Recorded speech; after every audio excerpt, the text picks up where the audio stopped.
And unfortunately, we had our 19th case in Belize this past weekend as well. That's very unfortunate, but to me, the most unfortunate thing right now in the jewel in Belize is the economic situation.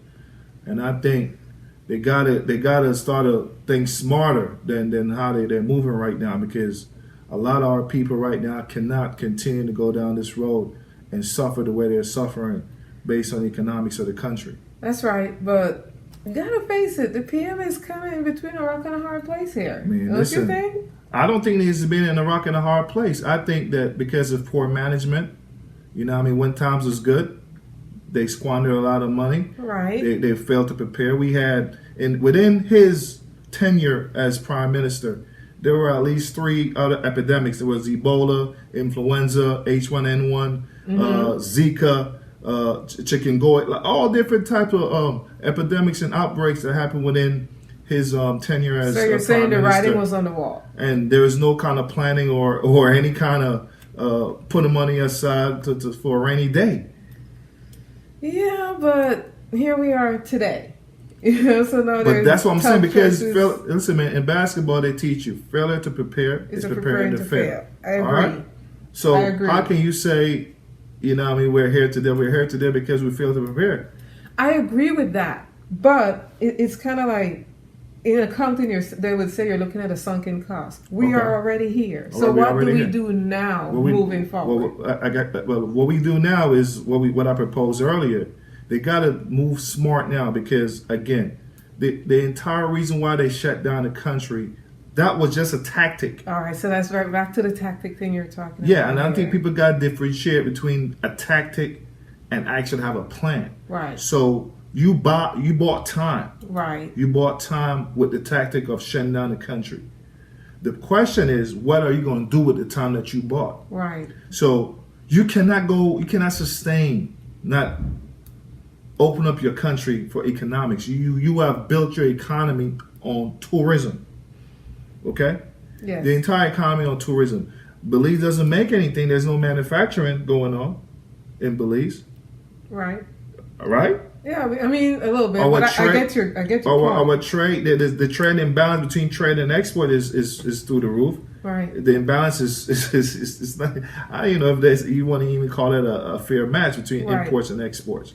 So you have created a situation where you're depending on foreign assistance, foreign money to stabilize the economy. I'm watching them in the news now talking about they're even running out of foreign currency. I thought the Prime Minister said we wouldn't run out of foreign. That's what he said. That's what he said. But the reality on the ground is most small businesses who are trying to reopen and do business and get their supplies and stuff up here are running out of foreign currency. The banks are lowering down their credit limit and so on and so forth.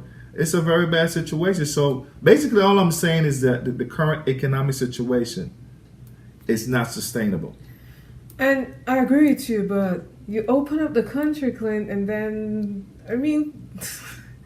what if people just start to get sick? What then? You still have a crisis on that end. So first of all, this disease is going to be around for the next 2 or 3 years. There's no ways around this disease. So let's get that straight. This vaccine, it's a 50-50 chance it'll even be here in the next year or two. So let's start there. Mm-hmm. So again, I also started by saying that the whole tactic of shutting down the country was to buy time. Right. So buy time meaning that they should have went and got all the testing, the quick testing kits ready. You know what I mean? Well, from what I hear, that's what they're trying to get together. No, what they're saying is they want you to fly into the country. They want the airlines and so forth to fly into the country, which you already have a test already said and done. And that doesn't make any sense. You're taking a test here in the States, and by the time you get to Belize, you can already get the disease. That's right. There has to be some type of testing at the airport. That's my point. The airport. That's my point. But they don't want to spend the money to get it done, so they and because of the economic crunch, they don't have the money to spend to get it done. So again, failure to prepare is preparing to fail. So now they're going down this road where they're projecting to the public where it's either or. It's not either or. You can open up your economy safely. You can put yourself in a situation where tourists are coming in and dollars will start flowing back into your economy. If you're willing to do the necessary things like testing people who are coming in, and also limit them to certain areas as far as how they move and where they can go. This is simple mathematics. Well, you just said they don't have the money for the testing. Well, they have money for everything else. That's true. This is what I'm saying. A lot of these guys got fat, got rich, got everything over the years. Mm-hmm. You know what I mean? And now that you tell them to take a pay cut, they don't want to do that. Right. They don't want to do the necessary things they need to do to order to kickstart the economy. So I don't know how they get out of the situation, because again, it's not sustainable for our people to be starving. It's not sustainable for our people not putting food and pay their bills. And by the way, because supplies are running out, and a lot of these companies, because we've talked about this in the past on Changing Narrative as well, where we're buying energy sources from outside. Mm-hmm. They buy those stuff on credit. So we already used up, you know what I mean? So these guys within the energy sector and so forth, they got to pay that bill. That's the reason why a lot of these people, bills will go up. The electricity bill will go up. Oh, I'm already seeing a lot of complaints on that. Yeah. Their bills are going up while they're cutting back. It has to go up because those bills were, those costs was already used up. They got all that stuff on credit 2-3 months behind. And they haven't paid anything yet. Right. Man, I'm not gonna lie to you. I'm so torn about this. Like, I am scared out of my mind for the virus to really run rampant through Belize. Because I'm scared too. I don't think we can survive that. And because I have all my loved ones there, I'm scared of that. But at the same time, I understand that people are starving too. I've heard some people say, well, if you poll the Belizean population, they know how to survive. I don't think that's a good good analysis, because again, you make it seem like an either-or situation. It's not an either-or situation, and this is how the politicians are framing it, and the people gotta understand. That's falling into their trap of thinking that way. You got to take the narrative outside of the politicians' hands. Yeah.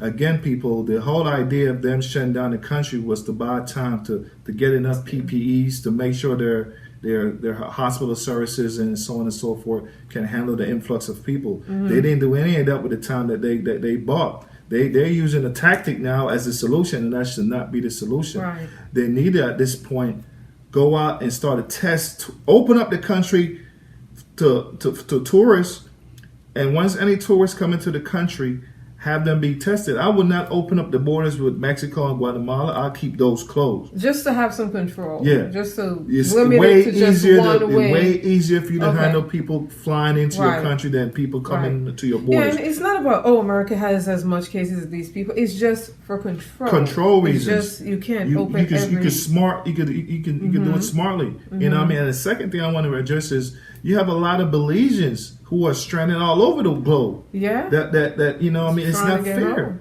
They need to go home, man. Their parents cannot sustain pain, and take on this burden. Yeah. They need to go home.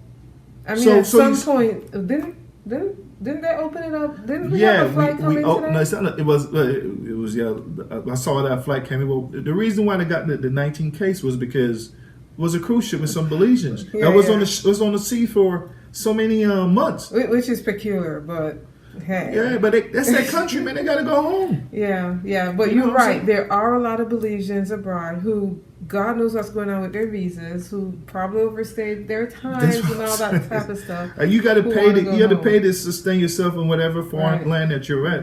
Instead, you can be home in your own country. Hell, I want to go home. That's what I'm saying. You can go. You can fly in. You can quarantine yourself. And they can manage it, man. It's not a situation where it's either or, but that's the narrative they want to paint. And a lot of countries like Jamaica and other Caribbean countries are realizing that economically they cannot sustain this. Yeah. The country, people will starve to death, and that would start another chain reaction with violence and anarchy and so on and so forth. That's true. So, it will be even more long-term impact. And what's going to happen, right? What's going to happen? They're going to have to lay off nurses. They're going to have to lay off the essential workers that we talk about because the government can't pay you. He's not generating any revenue, and the revenue that they do have, they're borrowing money that they don't have to pay you. That's a Ponzi scheme. Yeah. You're borrowing from Peter to pay Paul. Right. That's the definition of a Ponzi scheme. Right. And they've seen already that opening up to just Belizeans isn't doing anything. It's not because it's been open now for what, 2 weeks? The 2 weeks. But Belize is a small country, man. Belize has the ability to do it. Stop making it seem like this is impossible. Belize has the ability to manage people coming into their country, test these people, and put these people in an area where they can spend money, rejuvenate the economy, and get things going. So I don't buy into the idea that you got to be shut down till next year, because if you shut down the next year, I guarantee this. I'll tell you this. Next year. Let me tell you this. More people will die because of the situation outside of COVID-19. As a matter of fact, there's more people who have died from heart disease, cancer, flu, every other disease that they're not taking care of right now because they're scared to go to the hospital in Belize right now. There's more people die from that right now than die from COVID-19. And why the people are dying from those things? Because they're not getting the help that they want, that they can right now at the hospital. You know what I'm saying? They're so scared to even go to the hospital. You know what I'm saying? By the time they find out that they are sick or whatever, it's probably too late for a lot of these folks. Yeah, and again, that's what I'm telling you. It's just that fair. But you are dying from other things too. Diabetes doesn't stop. Cancer doesn't stop. You know what I mean? If you have HIV, that doesn't stop. Yeah. You know what I'm saying? You got heart issues, that doesn't stop. Everything that was there pre-COVID is still there. It's still there. Yeah. It's still there. Yeah, that's true. It's still there. And let me tell you something. You don't have the ability to save these people's lives, because now a lot of these people can be saved if they can get on a plane and go somewhere else for help. That's true. You see what I'm saying? Yeah. If you someone that, for example, dialysis, that needs to go outside the country to dialysis, they can go. If someone has cancer that, they get chemo somewhere that can extend their life for 5-10 years, they can't even go. They're going to sit right there and die. Right. A lot of people used to go across Mexico, Merida, wherever they go, for help. They're going to sit there and die. But that's the part of the conversation that we're not talking about. No one is not talking about that. We probably do need to talk about. Lam, you've made your case.